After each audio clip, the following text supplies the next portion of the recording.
तो हम बात कर रहे थे दोपहर का भोजन कहानी की, जिस कहानी में लेखक ने मध्यम वर्गीय परिवार की समस्याओं को उठाया है। और मैंने आज की परिस्थितियों से भी उस पाठ को जोड़ा था कि आज का जो हमारा समाज है, पूरा विश्व ही एक तरीके से समस्याओं से जूझ रहा है। और वो समस्या क्या है? आर्थिक तंगी की समस्या। अब ये कोरोना पीरियड की वजह से बहुत से लोगों की नौकरियां चली गई हैं, तनख्वाहें घटा दी गई हैं और परिवार को आर्थिक समस्याओं से जूझना पड़ रहा है। जिनकी दुकानें हैं वो बंद हो गई हैं, उद्योग धंधे हैं जो वो मंदे पड़ गए हैं और उसके कारण आर्थिक संकट का सामना उन परिवारों को करना पड़ रहा है। तो ये ऐसी ही एक तंगी से गुजरने वाला परिवार की कहानी को लेखक ने दोपहर का भोजन कहानी में आपके समक्ष रखा है। मैंने पाठ के प्रमुख पात्रों का जिक्र किया था आपके साथ कि सबसे जो परिवार का मुखिया है उनका नाम है मुंशी जी, जिनकी नौकरी चली गई है और वो अब प्रौढ़ावस्था में नौकरी की तलाश में भटक रहे हैं, क्योंकि उनके परिवार में जो सदस्य हैं उनके 3 पुत्र हैं, पत्नी है, 5 जनों का ये परिवार है। और किस तरीके की आर्थिक तंगी उनके परिवार में आ गई है कि खाने की मोहताज होने वाली स्थिति बन गई है। अब मुंशी जी प्रौढ़ावस्था में नौकरी की तलाश में भटक रहे हैं। उनका जो बड़ा बेटा है, किसी को ध्यान है बड़े बेटे का क्या नाम था? बड़े मैम बेटे रामचंद्र। रामचंद्र। रामचंद्र जो है वो 21 वर्ष की अवस्था का युवक है और छोटी मोटी प्रूफ रीडिंग की नौकरी कर रहा है, लेकिन वो नौकरी से मिलने वाला पर्याप्त धन नहीं है जिससे परिवार का गुजारा हो सके। तो वो भी पढ़ा लिखा युवक है और इस प्रयास में है कि किस प्रकार से उसे कोई अच्छी नौकरी मिल जाए जिससे वो परिवार का सहारा बन सके। ठीक है। इसके अलावा एक और बेटा है, मंझला बेटा, उसका क्या नाम है? मैम मोहन। मोहन। मोहन जो है वो 10वीं कक्षा की परीक्षा की तैयारी कर रहा है, लेकिन तैयारी के नाम पर वो दिन भर इधर उधर भटकता रहता है और पढ़ाई में ध्यान नहीं लगाता। ठीक है। परिवार की आर्थिक तंगी को नजरअंदाज करते हुए वो अपनी पढ़ाई के लिए लापरवाही दिखा रहा है और पढ़ाई में ध्यान नहीं दिखाता। इसके बाद एक और छोटा बेटा है जिसका नाम है, क्या है? प्रमोद। प्रमोद। प्रमोद। प्रमोद अस्वस्थ है, बीमार है, आयु में भी कम है, उसे पर्याप्त भोजन भी नहीं मिल पाता है, जिसके कारण उसका स्वास्थ्य बहुत खराब है, बहुत ज्यादा कमजोर है। उसका वर्णन भी पाठ में किया गया था कि उसके हाथ सूखी ककड़ियों की तरह लग रहे हैं, पेट फूला हुआ है और मक्खियां भिनभिना रही हैं। तो वो परिवार की गरीबी और आर्थिक तंगी की ओर, बदहाली की ओर हमारा ध्यान आकर्षित करता है दृश्य। तो इस प्रकार हमने देखा कि किस तरह से बेरोजगारी की समस्या, आर्थिक तंगी की समस्या परिवार को प्रभावित करती है। और उसमें सिद्धेश्वरी जो पत्नी है मुंशी जी की, सिद्धेश्वरी उसका नाम है, वो कैसे परिस्थितियों में सारी व्यवस्था कायम रखने का प्रयास करती है, परिवार को जोड़े रखने का प्रयास करती है, परेशानियों के बावजूद भी हिम्मत न हारते हुए वो परिवार के प्रत्येक सदस्य को हौसला बढ़ाती है, झूठ बोल करके उन्हें एक दूसरे से जोड़े रखने का भी प्रयास करती है, प्रसन्न रखने का भी प्रयास करती है, ताकि अपनी परेशानियों को एक तरफ करके सभी एकजुट बने रहें और इस दुख के समय को आराम से काट सकें। अपने ऊपर वो तमाम कष्ट झेलती है, तमाम परेशानियों को झेलती है और किसी के ऊपर प्रकट नहीं होने देती, ताकि जिन संघर्षपूर्ण स्थितियों से वो परिवार गुजर रहा है उससे आराम से गुजर जाए, उस पर विजय प्राप्त कर सके और समस्याओं का निदान हो सके। ये पृष्ठभूमि मैंने कहानी के संदर्भ में आपको समझाई थी और इस कहानी को वर्तमान परिस्थितियों से भी जोड़ने का प्रयास किया था। अब आप इसमें स्वतंत्र रूप से, मौलिक रूप से एक अनुच्छेद लिखने का प्रयास करिएगा आज की कक्षा के बाद कि आर्थिक तंगी जो है परिवार को किस प्रकार से प्रभावित करती है। जैसे आज के वर्तमान कोरोना संकट में आर्थिक तंगी के दौर से गुजरते मध्य वर्गीय परिवार, देखिए मध्य वर्गीय और निम्न मध्य वर्गीय परिवारों में ज्यादा समस्या है। उच्च वर्गीय परिवारों में फिर भी समस्या का निराकरण है कि उनके पास पर्याप्त धन के स्रोत हैं जिनसे वो अपना काम चला सके। लेकिन जो निम्न मध्य वर्गीय और मध्य वर्गीय परिवार हैं, प्रमुख संकट उनके ऊपर गहराया है। तो आप उनकी स्थितियों को आधार बना करके एक पैराग्राफ लिखने का प्रयास करिएगा मौलिक स्वतंत्र रूप से, और देखते हैं कौन बच्चा कितना अच्छा लिखता है। और अगली कक्षा में हम उसी से शुरुआत करेंगे, आप लोगों से सुनते हुए फिर हम आगे बढ़ेंगे। तो अभी हम पाठ शुरू कर रहे हैं। एक उसका अंश हम पढ़ चुके थे, उससे आगे का जो गद्यांश है उसे आप पढ़ना शुरू करेंगे। तो आप पढ़िएगा विपिन, आप शुरू कर दीजिए जहाँ पर छोड़ा था, उससे आगे बढ़ेंगे। फिर बाकी सब लोग भी वाचन के लिए तैयार रहिएगा, अपनी पुस्तकें तैयार रख कर के बैठिए और मैं आप लोगों से भी पढ़वाऊंगी। ठीक है, चलिए आप शुरू कर दीजिए विपिन। मैम स्टार्टिंग से पढ़ूं या सेकंड पैराग्राफ से? चलो शुरू से पढ़ दीजिए तो अच्छे से समझ में आएगा कि क्या हम लोग ने पढ़ लिया था, वैसे उसको एक्सप्लेन भी कर दिया था, फिर भी चलो शुरू से कर लेते हैं। पढ़ दीजिए आप। दोपहर का भोजन। सिद्धेश्वरी ने खाना बनाने के बाद चूल्हे को बुझा दिया और दोनों घुटनों के बीच सिर रखकर शायद पैर की उंगलियों या जमीन पर चलते चींटे चींटियों को देखने लगी। अचानक उसे मालूम हुआ कि बहुत देर से उसे प्यास लगी है।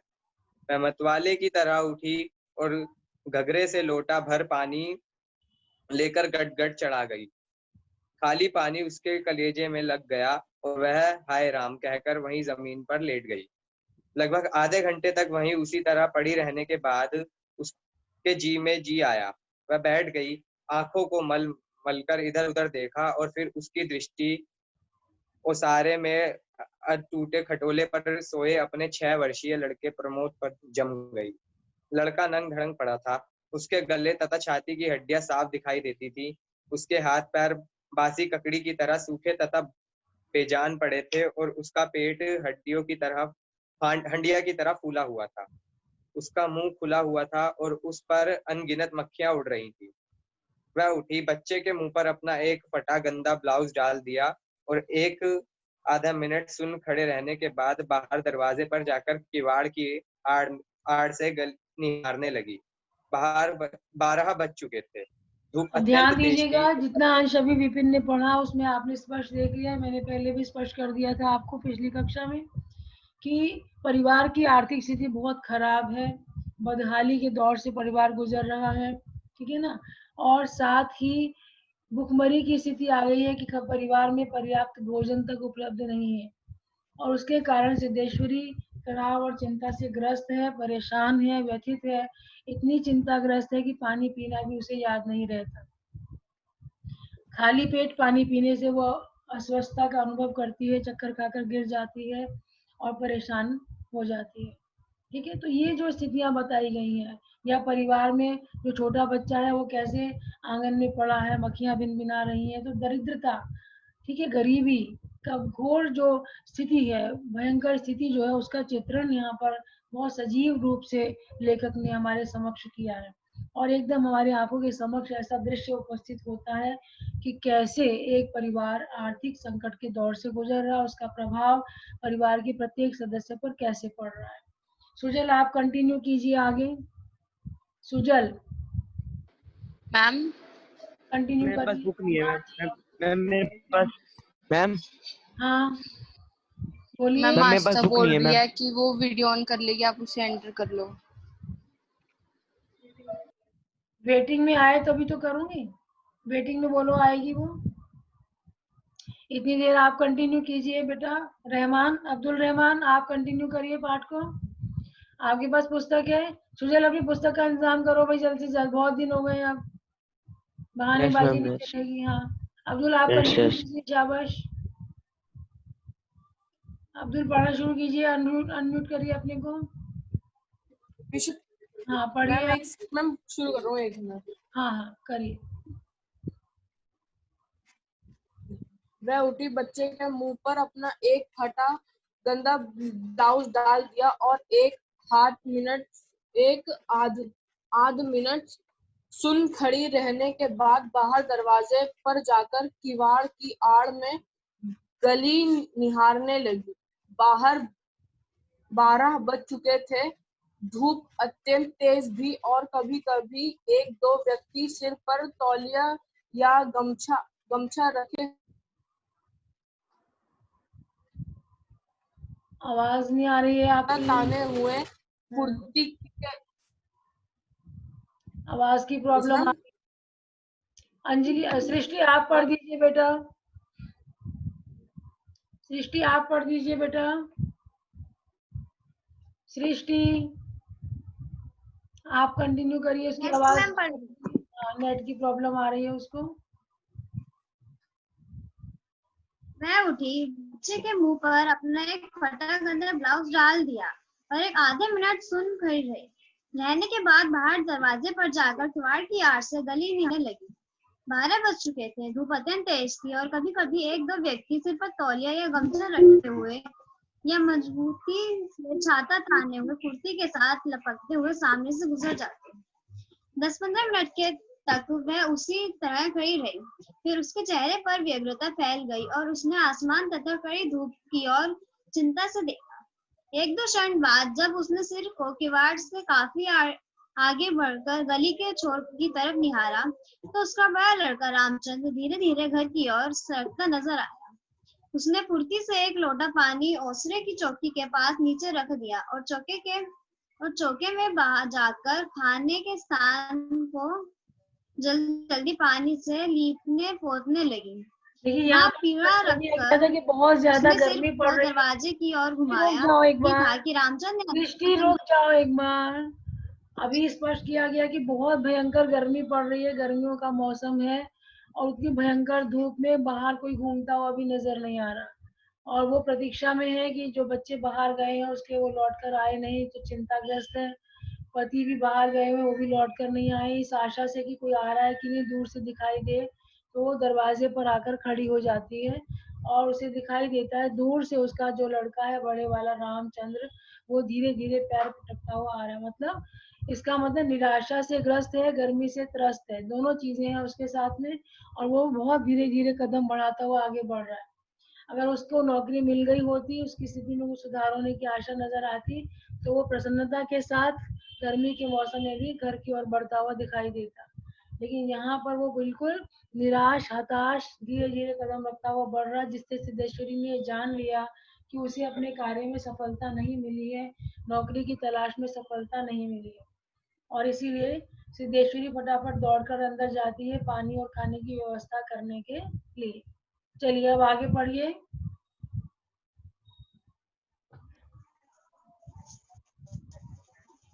शुरू करिए। रामचंद्र आकर धम से चौकी पर बैठ गया और फिर वहीं बेजान सा लेट गया। उसका मुंह लाल तथा चढ़ा हुआ था, उसके बाल अस्त व्यस्त थे और उसके फटे पुराने जूतों पर गर्द जमी हुई थी। सिद्धेश्वरी की पहले हिम्मत नहीं हुई कि उसके पास जाए और वह वहीं से भयभीत हिरनी की भांति सिर उचका घुमाकर बेटे को व्यग्रता से निहारती रही। किंतु लगभग 10 मिनट बीतने के पश्चात भी जब रामचंद्र नहीं उठा तो वह घबरा गई। पास जाकर पुकारा, बड़कू बड़कू, लेकिन उसके कुछ उत्तर न देने पर डर गई और लड़के की नाक के पास हाथ रख दिया। सांस ठीक से चल रही थी। फिर सिर पर हाथ रखकर देखा, बुखार नहीं था। हाथ के स्पर्श से रामचंद्र ने आंखें खोली। पहले उसने माँ की ओर सुस्त नजरों से देखा, फिर झट से उठ बैठा। जूते निकालने और नीचे रख लोटे के जल से हाथ पैर धोने के बाद वह यंत्र की तरह चौकी पर आकर बैठ गया। अब देखिए यहाँ पर कितना डरते सजीव डरते पूछा, चित्रण प्रस्तुत खाना तैयार है, नहीं लाऊं क्या? दृष्टि ध्यान से रामचंद्र ने देखिए, सुनिए ध्यान से। अब देखिए यहाँ पर कितना सुंदर तरीके से लेखक ने वर्णित करने का प्रयास किया है कि जहाँ माँ चिंतित है पुत्र को लेकर, तो जैसे ही वो आकर के चारपाई पर गिर जाता है, गर्मी से परेशान है और बहुत ही दुखी है, दोनों तरह से परेशान है वो, और उस निराशा की अवस्था में वो चारपाई पर दम से लेट जाता है और बहुत क्षण तक कुछ मूवमेंट, कुछ क्रिया उसमें नहीं होती दिखाई देती, तो सिद्धेश्वरी को चिंता हो जाती है कि पुत्र को क्या हो गया है। ठीक है, वो उसे संभालने के लिए उसके पास आती है, उसे देखती है, कोई प्रतिक्रिया व्यक्त न होने पर वो चिंतित हो जाती है और इस हद तक चिंतित हो जाती है कि वो उसकी नाक के आगे हाथ लगाकर देखती है। उसे लगता है कि बेहोश है, कहीं उसको कुछ हो तो नहीं गया। उसके जीवन को लेकर के वो चिंतित होती है और इसीलिए नाक के आगे हाथ लगाकर देखती है कि कहीं सांस चल रही है कि नहीं। मतलब उसकी जीवन और मृत्यु का प्रश्न उसके समक्ष आ खड़ा होता है और उसकी ये परेशानी का एहसास रामचंद्र को तब होता है जब वो उसको स्पर्श करके छू कर देखती है कि बुखार है, क्या है, क्यों नहीं बोल रहा है, आंखें क्यों नहीं खोल रहा है। तो तुरंत रामचंद्र को उस बात का एहसास होता है कि माँ उसको लेकर चिंतित है। वो खड़ा उठ बैठता है और अपने जूते खोलकर हाथ वाथ धोने के बाद चौकी पर जाकर के फटाफट बैठ जाता है, जिससे माँ को ये ना लगे कि वो निराश है, दुखी है, परेशान है। एक तरफ माँ ये कोशिश करती है कि कोई उसकी चिंता और परेशानी को न जाने। वो ऐसा अभिनय करने का प्रयास करती है कि वो एकदम ठीक ठाक है और परिवार में सब कुछ ठीक चल रहा है। उधर बेटा भी ऐसा ही करने की कोशिश करता है। देखिए, विपत्ति के समय में अगर विपत्तियों का गान किया जाए, जैसे आपके नंबर किसी विषय में कम आ गए हैं और उससे आपका परिणाम खराब हो रहा है, ठीक है, तो केवल मात्र उसको लेकर के बैठ करके रोने से कि मेरे नंबर कम आए हैं, मेरे नंबर कम आए हैं, नंबरों में सुधार नहीं हो सकता। उसके लिए क्या करना होगा? अपनी कमियों को जानकर सुधार के लिए प्रयास करने होंगे, ठीक है ना? तभी आपकी स्थिति में सुधार हो सकता है। ऐसे ही रामचंद्र या परिवार का भी प्रत्येक सदस्य है, वो इस गंभीर और परेशानी भरी स्थिति से उबरने का प्रयास कर रहे हैं और एक दूसरे के सामने ये प्रकट नहीं करते कि वो परेशानी से गुजर रहे हैं या पैसे का इंतजाम नहीं हो रहा या नौकरी नहीं मिल पा रही है। वो अपने एक दूसरे के सामने इस बात को लाते ही नहीं, क्योंकि उनको पता है कि इस समस्या को एक दूसरे के सामने बोलने से समाधान नहीं है, बल्कि हौसला और कम होगा। तो एक दूसरे का हौसला बढ़ाने के लिए, साथ निभाने के लिए वो इन सब बातों को छुपा जाते हैं और अन्य अन्य बातों की चर्चा आपस में करते हैं। उसी चीज को यहाँ पर वर्णित करने का प्रयास लेखक ने किया है, बहुत ही प्रभावशाली ढंग से। तो ध्यान दीजिएगा, आगे पढ़िए। आगे आप पढ़िएगा बेटा। इल्मा के पास पुस्तक है? हाँ, तो आप इल्मा आगे से कंटिन्यू कीजिए इसको। सिद्धेश्वरी ने डरते डरते पूछा, खाना तैयार है? नहीं लाऊं क्या? रामचंद्र ने उठते हुए प्रश्न किया, बाबूजी खा चुके। सिद्धेश्वरी ने चौकी की ओर भागते हुए उत्तर दिया, आते ही होंगे। रामचंद्र पीढ़े पर बैठ गया। उसकी उम्र लगभग 21 वर्ष की थी। लंबी दुबला पतला गोरा रंग, बड़ी बड़ी आंखें तथा होठों पर झुर्रियां। वह एक स्थानीय दैनिक समाचार पत्र के दफ्तर में अपनी तबीयत से प्रोपराइटरी का काम सीखता था। पिछले साल ही उसने इंटर पास किया था।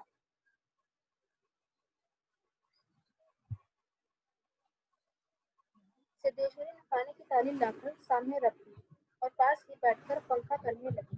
रामचंद्र ने खाने की ओर रुक जाइए, समझिए पहले इस चीज को, फिर आगे बढ़ेंगे।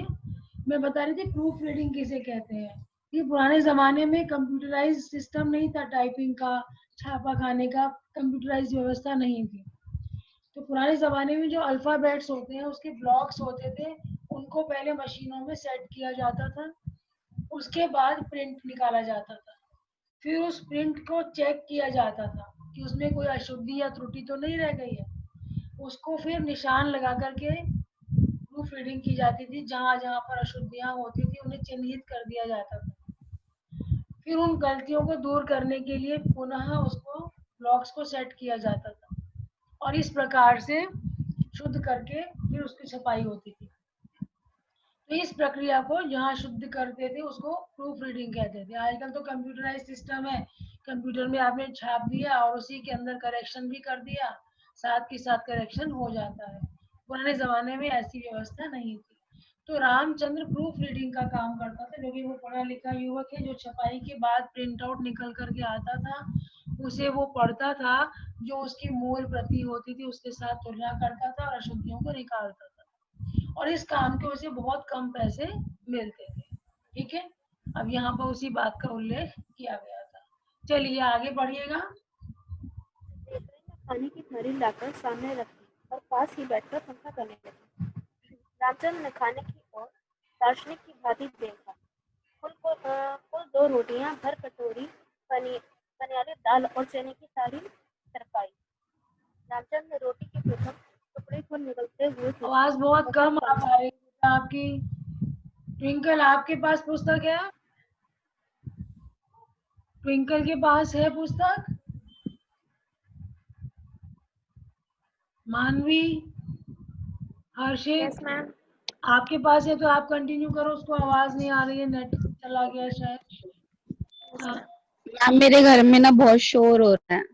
अच्छा चलो कोई बात नहीं, मैं मानवी से पढ़वा रही हूँ। आप म्यूट कर लीजिए। चलो बेटा। रामचंद्र ने रोटी के प्रथम टुकड़े को निकालते हुए पूछा, मोहन कहाँ है? बड़ी कड़ी धूप हो रही है। मोहन सुदेश्वरी का मछला लड़का था। उसकी उम्र 18 साल थी और वह इस साल हाई स्कूल का प्राइवेट इम्तिहान देने की तैयारी कर रहा था। वह ना मालूम कब से घर से गायब था और सुदेश्वरी का स्वयं पता नहीं था कि वह कहाँ गया है। किंतु सच बोलने की उसकी तबीयत नहीं हुई और उसने झूठ मूठ का कहा, किसी लड़के के कहाँ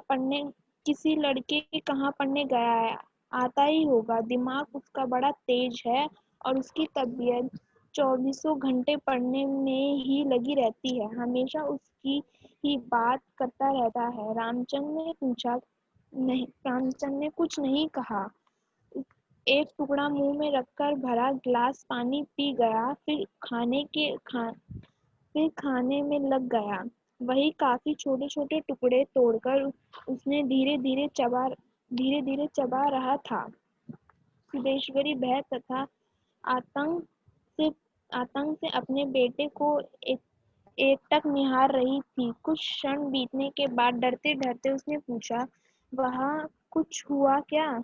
रामचंद्र ने अपनी बड़ी बड़ी भयावनी आंखों से अपनी माँ को देखा, फिर नीचा सिर करके कुछ रुखाई से पूछा, समय आने पर सब ठीक हो जाएगा।